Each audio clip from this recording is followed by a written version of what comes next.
Mount Fuji അഥവാ ജാപ്പനീസുകാർ വളരെ ബഹുമാനപൂർവ്വം Fuji San എന്ന് വിളിക്കുന്ന ഈ അഗ്നിപർവ്വതത്തിന് ഓരോ സ്ഥലത്തു നിന്നും നോക്കിയാൽ ഓരോ ഭംഗിയാണ്. ഇന്ന് ഞാൻ പോയത് ഷിസുഓക്ക പ്രിഫെക്ചറിലെ മിഹോ നോ മത്സുബറയിലാണ്. ഇവിടുത്തെ മൗണ്ട് ഫുജി വ്യൂവിൻ്റെ പ്രത്യേകത എന്തെന്നാൽ കടലും മലയും പൈൻ മരക്കാടുകളും ചേർന്നു നിൽക്കുന്നു എന്നതാണ്. എവർഗ്രീൻ മരങ്ങളായ പൈൻ മരങ്ങൾ ജാപ്പനീസ് ഐതിഹ്യങ്ങളിൽ വളരെ മാനിക്കപ്പെടുന്നു. അതുപോലെ തന്നെയാണ് മൗണ്ട് ഫുജിയും.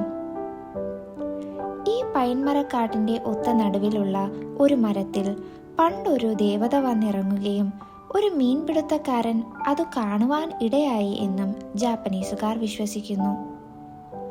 കണ്ണെത്താ ദൂരത്തോളം പടർന്നു കിടക്കുന്ന പൈൻമരക്കാടുകൾ ഒരു പാലം പോലെ മൗണ്ട് ഫുജിയിലേക്ക് നീളുന്ന പോലെ തോന്നുന്നു. ദേവതകൾ ഇതുവഴി സ്വർഗത്തിലേക്ക് പോകുന്നു എന്നാണ് വിശ്വാസം. രാവിലെ 10:30 സ്ഥലത്തെത്തിയെങ്കിലും മൗണ്ട് ഫുജി ദർശനം തരാൻ വിസമ്മതിച്ചു. കുറേ നേരം കാത്തു. പിന്നെ അടുത്തുള്ള ക്ഷേത്രത്തിൽ പോയി പ്രാർത്ഥനയൊക്കെ കഴിഞ്ഞ് കുറച്ചു നേരം കടലും നോക്കിയിരുന്നു. കാത്തിരുന്ന ശേഷം തിരികെ പോവാമെന്ന് വിചാരിച്ചിരിക്കെ അപ്രതീക്ഷിതമായി മേഘങ്ങൾ മാറി മൗണ്ട് ഫുജി കാണാൻ കഴിഞ്ഞു. സന്തോഷത്തോടൊപ്പം ബഹുമാനവും തോന്നി. തിരികെ പോവാനേ തോന്നിയില്ല.